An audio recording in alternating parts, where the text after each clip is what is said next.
আসসালামু আলাইকুম রহমতুল্লাহ। ভিউয়ার্স, আজকে অত্যন্ত গুরুত্বপূর্ণ একটি বিষয় নিয়ে আপনাদের সাথে আমি আলোচনা করব। বিষয়টা হলো পুশব্যাক।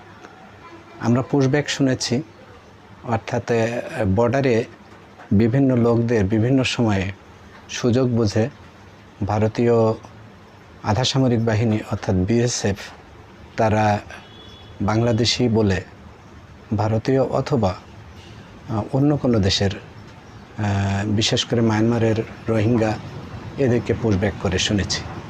এই পুশব্যাকটা অনুপ্রবেশকারী হিসেবে বাংলাদেশে এদেরকে ঠেলে দেওয়া হয়।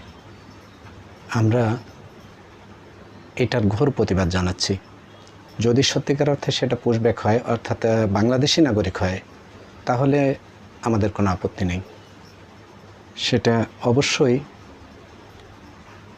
বাংলাদেশে তারা ফিরে আসলে সে নিয়ে কোনো কথা হবে না। কিন্তু যদি সে অন্য কোনো দেশের নাগরিক হয়, বিশেষ করে মায়ানমার অথবা ভারতীয় নাগরিককে আমাদের দেশে যদি ঠেলে পাঠায় দেওয়া হয়, তাহলে সেটা অবশ্যই গর্হিত কাজ আন্তর্জাতিক আইনেও। ভিউয়ার্স, এই বিষয়ে একটি নিউজ প্রকাশ করেছে ঢাকা পোস্ট। ঢাকা পোস্টের এই নিউজটি আমরা দেখব। এই সময়ের অত্যন্ত গুরুত্বপূর্ণ বিষয় এটা। ঢাকা পোস্ট লিখেছে যে রাতের আধারে 3 নারী পুরুষকে বাংলাদেশে ঠেলে দিয়েছে আসাম পুলিশ। ঢাকা পোস্ট। ঢাকা পোস্টের নিউজে তারা কি লিখেছে আমরা চলুন শুনে আসি, তারপরে আমরা কথা বলবো। ভিউয়ার, 3 জন নারী পুরুষকে বাংলাদেশি হিসেবে শনাক্তের পর তাদের ফেরত পাঠিয়েছে ভারত। বৃহস্পতিবার 12 সেপ্টেম্বর ভোররাতে দেশটির উত্তর পূর্বাঞ্চলীয় রাজ্য আসামের পুলিশ তাদেরকে বাংলাদেশে ফেরত পাঠায়, অর্থাৎ পুশব্যাক করে। ফেরত পাঠানো 3 জন বাংলাদেশিদের মধ্যে 2 জন নারী। বৃহস্পতিবার 12 সেপ্টেম্বর এক প্রতিবেদনে এই তথ্য জানিয়েছে ভারতীয় সংবাদ মাধ্যম ইন্ডিয়া টুডে, অর্থাৎ এর মূল সূত্র ইন্ডিয়া টুডের, অর্থাৎ নিউজটি এসছে ইন্ডিয়া টুডের থেকে। পরবর্তীতে এটা প্রকাশ করেছে ঢাকা পোস্ট। ঢাকা পোস্ট তার প্রতিবেদনে বলেছে, ভারত বাংলাদেশ সীমান্তে কঠোর নজরদারিতে অব্যাহত রেখে আসাম পুলিশ 3 জন বাংলাদেশি নাগরিককে শনাক্ত করেছে এবং ভোরবেলায় তাদের দেশে অর্থাৎ বাংলাদেশে ফিরিয়ে দিয়েছে। ফেরত পাঠানো ব্যক্তিরা হলেন সুমন হোসেন, শাহানা খাতুন ও ইভা আক্তার। নামে 3 জনই মনে হয় বাংলাদেশি। পরবর্তীতে কি লিখেছে দেখুন। ইন্ডিয়া টুডে NE বলেছে, এর আগেও গত 9 সেপ্টেম্বর আসাম পুলিশ রাজ্যটির করিমগঞ্জে ভারত বাংলাদেশের সীমান্তে 2 বাংলাদেশি অনুপ্রবেশকারীকে আটক করে। এছাড়া এই ধরনের অনুপ্রবেশের প্রচেষ্টাকে প্রতিরোধ করতে নজরদারি অব্যাহত রেখেছে।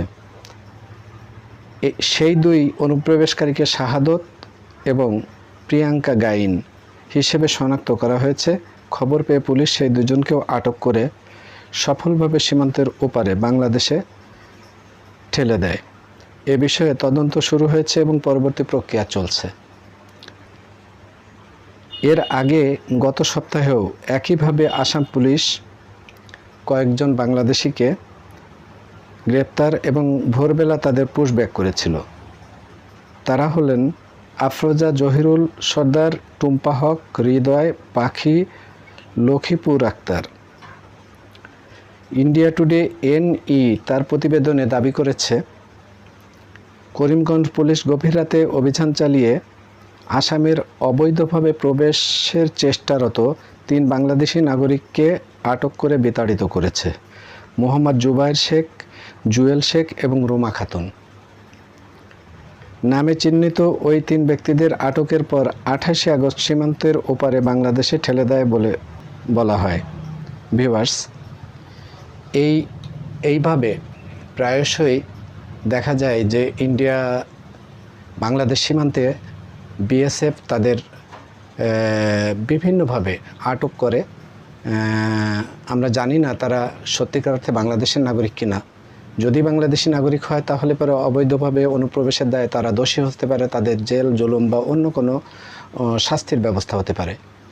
কিন্তু পরবর্তীতে তারা যদি প্রমাণ হয় যে তারা বাংলাদেশি, তাহলে সেটা ফ্ল্যাগ মিটিংয়ের মাধ্যমে, অর্থাৎ দুই দেশের সীমান্ত প্রহরীদের ফ্ল্যাগ মিটিংয়ের মাধ্যমে তাদেরকে ফেরত দেওয়ার বিধান আছে। কিন্তু যদি সেটা ভোর রাত্রে হয়, সেটা তো অবশ্যই সন্দেহজনক। ভিউয়ার্স, ইন্ডিয়া টুডেতে যে খবরগুলো প্রচার করেছে সবগুলো খবরই দেখা যাচ্ছে যে ভোর রাত্রে তাদের পুশব্যাক করা হয়েছে। আমাদের প্রশ্ন হলো যে পুশব্যাকটা ভোর রাত্রে কেন? এটা তো দিনে দুপুরে হতে পারে, ফ্ল্যাগ মিটিংয়ের মাধ্যমেও হতে পারে, দুই দেশের সীমান্তরক্ষীদের মাধ্যমে। ভিউয়ার্স, আমরা পুশব্যাক বিরোধী এই ধরনের অন্যায় কাজ, বেআইনি কাজের ঘোর প্রতিবাদ জানাচ্ছি। ভিউয়ার্স, যদি সত্যিকার অর্থে তারা বাংলাদেশি নাগরিক হয় তাহলে অবশ্যই বাংলাদেশ বর্ডার গার্ড তারা ফেরত নেবে, সে বিষয়ে কোনো সন্দেহ নাই। কিন্তু অন্য কোনো দেশের নাগরিক অথবা ভারতের নাগরিককে যদি পুশব্যাক করা হয়, সেক্ষেত্রে অবশ্যই আমরা তার প্রতিবাদ জানাব। সেই সূত্র ধরেই আমরা বর্ডার গার্ড ইন্ডিয়াকে জানাই আমাদের মতামত।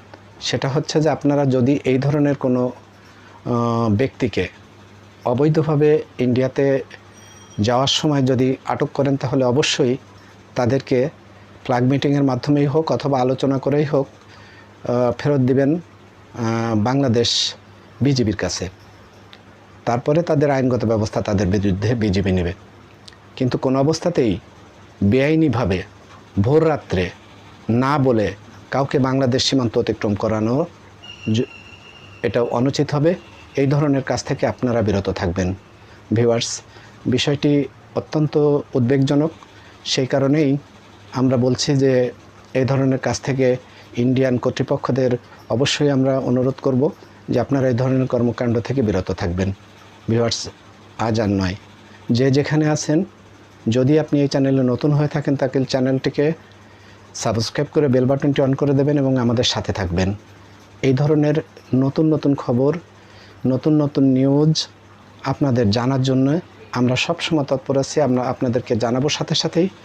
যদি খবরটি সাথে সাথেই আপডেট পেতে চান তাহলে অবশ্যই আমাদের সাথে থাকবেন।